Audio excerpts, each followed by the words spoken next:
What's up, everyone? It's my first video log today. What I purchased here was a Harley Iron 883 as my first bike. So far I love it. A lot of people say it's underpowered, but for someone like me, it's actually a pretty decent bike to start off with. I'm actually a new rider here, but started about a month ago. Put in a Vance & Hines slip-ons. This is what it sounds like. Has a nice rumble to it. And rather than standing here while people are watching me being ridiculous, let's just go for a rip, yeah?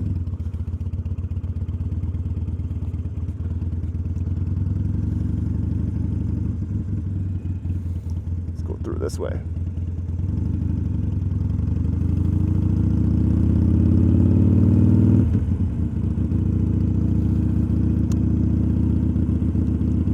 It's hard to get used to this talking to yourself kind of thing.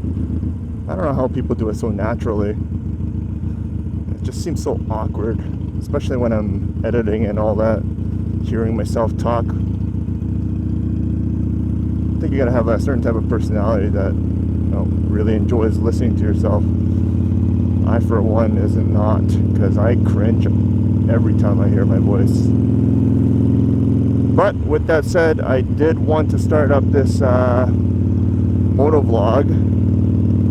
One, to just capture my experience and then share with my family and friends if they want to see it. I know my parents are scared sick that I actually got a motorcycle. And then two, you know, it's just a good way to just share my knowledge, I guess, or my experience, and hopefully it will convince some other people that wants to get into motorcycling, or at least be motivated after watching this. Just a little bit about me. My background on motorcycling was zero. I also have zero experience in driving manual. So for me to learn how to shift was probably the scariest thing prior to getting on an actual motorcycle. The whole concept of holding this clutch and then changing with my left foot just seemed so foreign to me. At the same time, I didn't think I could do it, to be honest, because I tried playing drums. I would put this as an equivalent kind of hand-eye coordination with your foot involved. I just couldn't do it. So thinking about that kind of put me off from riding motorcycles for a long time, because I did really want to ride one probably ever since I got my driver's license back when I was 17.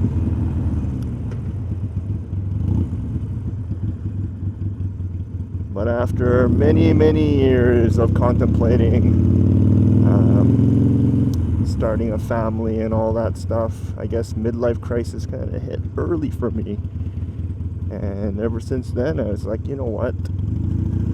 I can only get older, so why not just try something new while my body is still okay at it? Hey, who's this guy? Oh, that's pretty cool. And I got a wave. Hey, you guys all experienced my first wave on my vlog. That's pretty cool. Waves here are hit and a miss, I must say. Some people do, some people don't. Oh, yes, I can make it.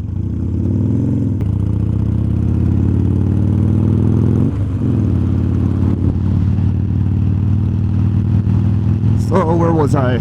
So really what ended up happening was I watched a bunch of YouTube videos on how to ride a motorcycle. One particular that kind of gave me a little bit more confidence was watching Blockhead, kind of showing the steps of how to do things on this big giant parking lot with his Iron 883. And then while watching his videos, I realized how much I liked the look of the Iron 883. I always did enjoy looking at a Harley or hearing a Harley when I didn't have a motorcycle, so it just kind of seemed like the right channel for me to get onto, and I was right. And then there was a Dan fireman who was kind of teaching his girlfriend how to ride a bike, which was quite a bit more instructional, and I liked the way he was teaching in a very school-like fashion. And I just kind of imagined myself being on a motorcycle, doing all that stuff. So I did that for maybe a month or so. And then before I signed up for an actual MSF course, I was already looking for what bikes to buy. I know it's very impulsive, but I did land on this Harley 883 2020. I originally wanted to buy used, but the problem with the used market, I realized, was it's a hit and a miss. I did find a 2018 Iron 1200 for cheaper than this bike. In the pictures, it was really a good condition. And when I ended up actually going to look at it with money on hand, it was rusty as shit. I mean, I know a lot of bikes do end up rusting, but this was beyond control. I don't know, like, it's just something that I didn't want as my first bike, even though it was a good deal. I'm sure if I spent a little bit more, like maybe $500 to $1,000, I probably could have fixed her up, but I wasn't looking for a fixer-upper. I wanted it kind of like a turnkey and good to go for a while without having any issues. And if there are any, I just wanted some dealer professionals to look at it and be like, yeah, that's the issue, we'll fix it under warranty. So after I actually purchased or put a deposit on the bike that I wanted, I signed up for the MSF course. Classroom portion was super easy. Actually, it was kind of boring, considering that I have been driving for a long period of time. So majority of the rules are very similar. I was hoping to learn a little bit more about the fundamentals of shifting, all the stuff that I wasn't really good at. But I was told during classroom phase was that you'll learn all that when we get into the actual field. Once we got to the actual course, in the field, he had the older Honda Nighthawk, I believe, 250 cc's. It kind of looks like this bike, but a lot smaller in engine compartment. Wow, look at that view.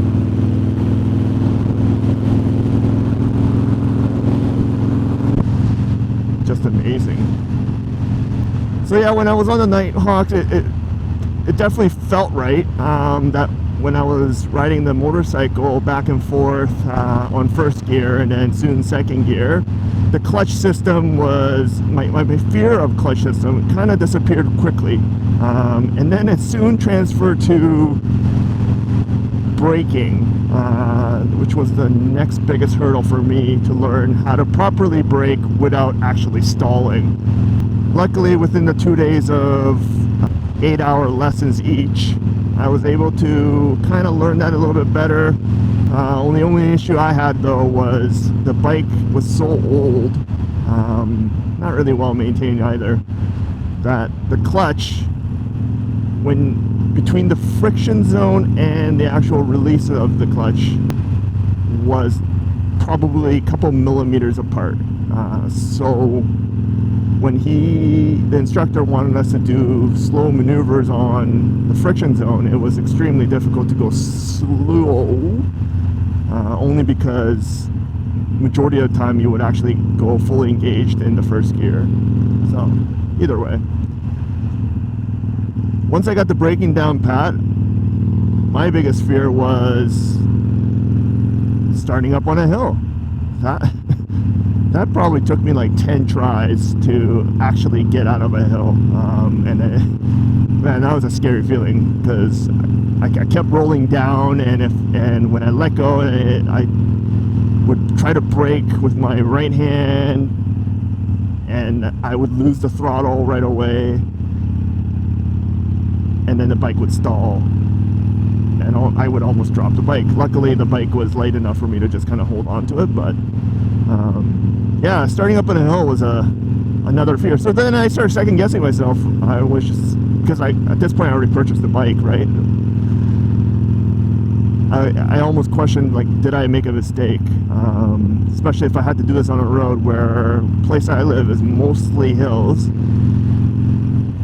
But then at that point, the instructor kind of explained to me, like, yeah, I mean, this is pretty normal. You just need to practice a little bit more. Use the back brake, which is on my right foot, and really just trust the bike. So since then, I practiced on the second day a lot on the hills. And once I passed the pylon course, really I had no other bike to practice on, right? So at that point I went to go pick up my bike. I told the dealership that I'm not going to take it home until I feel comfortable on the bike, so I'll just kind of ride around in their parking lot until I feel comfortable. And they're like, oh, pretty cool with it. Like, obviously they want me to buy the bike, so they allowed me to do that. So the day when I picked up my bike, it was nerve-wracking, because I did not want to drop my new bike, and from where I've seen everywhere, you will always drop your first bike. At least that's what I was told. Even my coworker, like, they actually tried to convince me not to buy a Harley. A, because it's expensive, and B, pretty inefficient. But I enjoy it. I love it. I love the look of it, and it's classic, so I did go for it. So by the time I went to go pick up the bike, I studied a lot of it and tried to imagine what the weight would feel like, because the Honda Nighthawk was probably around 300 pounds, maybe 400. This is 580 pounds, I think, so a significant difference. When I went to the dealership, I picked it up. I did the friction test back and forth, kind of around the block, and man, was I happy that I got this bike. Everything just seems so much more better made. I don't know how to explain it, but I know Hondas are reliable, but this Harley just felt so planted.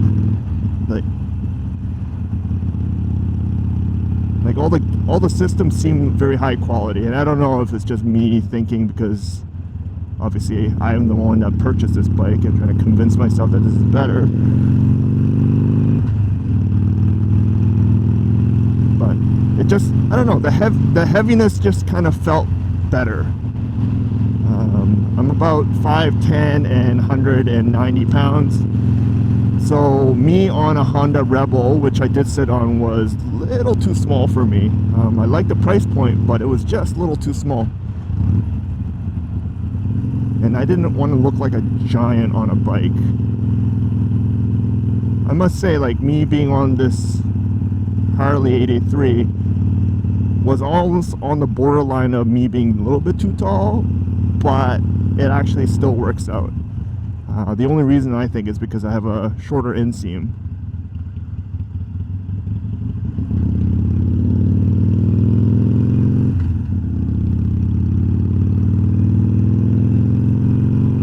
Yeah, so once I practiced it onto their parking lot, actually within that day, I felt pretty comfortable riding it home. Because I only live maybe like 6 kilometers away from the dealership, so it wasn't that far. At the end of the day, I got it home, and then all I could think about was, when am I going to ride again? Now, being a family man, you really can't, you really got to balance that. First couple weeks, I really convinced the family, or at least myself, to say that I need to go for more rides, joy rides, as a practice before if I lose a skill set. But really, I really just enjoyed riding. It felt good.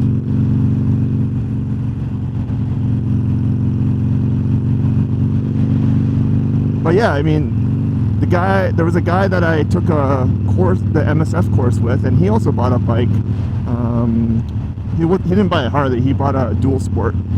And I believe on his first day, he already put up 500 kilometers on it, whereas me, I believe my first week I put in close to 300, which is nothing. But I really didn't have much time to ride on it because I got full-time work and a family to take care of.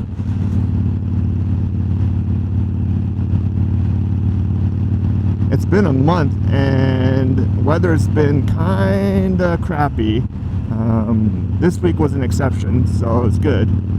But hold on. Usually I like riding here a little bit faster, more free, but this truck is kind of blocking my view. The unfortunate thing about this road is there is no passing lane, but oh well, I'm out.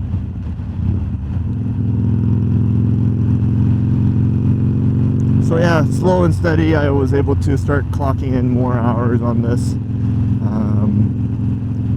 Did I stall a lot? Yeah, I did, especially at intersection trying to turn left. Like I don't stall my bike anymore, or at least I haven't for a while.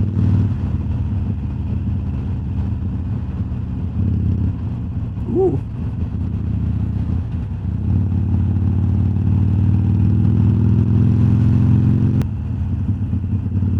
One thing I didn't anticipate, even though when I watch videos of Iron 8883's reviews, or owner reviews, majority of the people kind of said like, yeah, like a lot of people come and compliment the bike because it's such a classic looking bike. I didn't think that would happen at an instant, really. I thought maybe that would happen during areas where you do a bike meetup or something like that. But to be honest, every time I refuel or go to a mall, anywhere that I have stopped the bike and I'm off the bike, people approach me all the time, and I'm not sure. My guess is everyone knows that the Sportster is just one of those bikes that everyone thought about having but didn't. There's just a lot of people, all ages, would come up and talk to me about how nice the bike is, or their entire history of them riding a motorcycle, which could be dragged on for like 15 minutes. So yeah, I mean, you gotta kind of be prepared to chat it up a bit. So for those who are on the fence about whether or not they want to buy a bike or not, really it depends on, I think, your lifestyle. And it's not just financial. Like, you can, if you have the money, you can buy bikes pretty easily. Like for like $2,000, I think you can probably pick up an old Sportster. But it's not about the money. It's all about time and really your skill level. Some people really don't have the ability to foresee what's going to happen on the road, per se. It's about your current situation. Like for me, if I bought this bike, let's say 3 years ago, when my kids were just born, like that would be a horrible idea. I mean, a lot of people are saying, right, buying a bike now is a horrible idea because I have kids and they're young. I might agree with that, but my early midlife crisis tells me, fuck off, I want to ride a bike. So yeah, I mean, if you're looking into riding a bike and you found my channel, it's only because you have watched every single video that's out there, either for the Iron or for being a new rider, just like I did, and always wanted to look for more newer riders that I could relate to. So at that point, if you found my video, you probably are going to buy a bike. And the next question would be, would the Iron 883 be the right one for you? I don't know. It's the right one for me. Obviously for the guy that was on course with me, the dual sport was for him. I enjoy cruisers. I always love the look of the cruisers. But I also really like sports bike because they're pretty sexy. I just didn't want to be hunched over and be uncomfortable on rides. Now, 883 is not the most comfortable bike to start out with. You can probably hear from my voice, this bike vibrates a lot, especially when you go over little grooves or bumps. Like, you feel it all. The shocks work, but it's not the best. It's definitely a beginner bike though. There were different Harley bikes that I considered, which was the Street Rod 500 and 750. But I don't know, their design just did not look and feel the way I wanted my first Harley to look and feel like. And I think they were just canceling that line anyways, so it was just a short-lived item. Whereas the Sportsters, they've been around for a long time. So even on the internet, there's a ton of options for you to do aftermarket parts.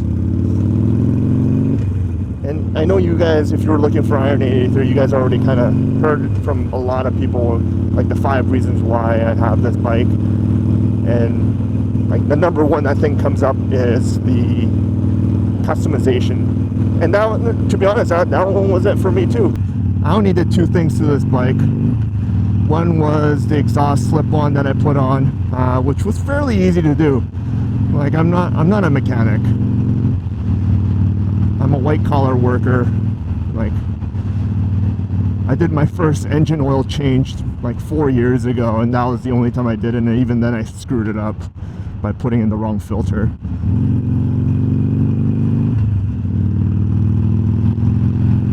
Safe to say I don't do engine oil changes anymore, because really it's not worth the time and effort when it's only like about $100 to get it done by a professional.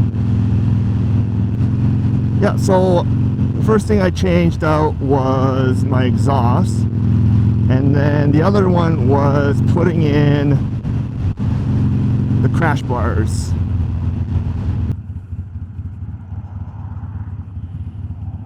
So yeah, like really, if you know how to turn a wrench, you should be able to do those 2 upgrades. The only thing that you have to read up on is whether or not you need to remap your fuel injection system, which I didn't have to do because I didn't change out my air cleaner. It's still stock, and it's a slip-on, so it's not really changing the entire system of exhaust. Ooh.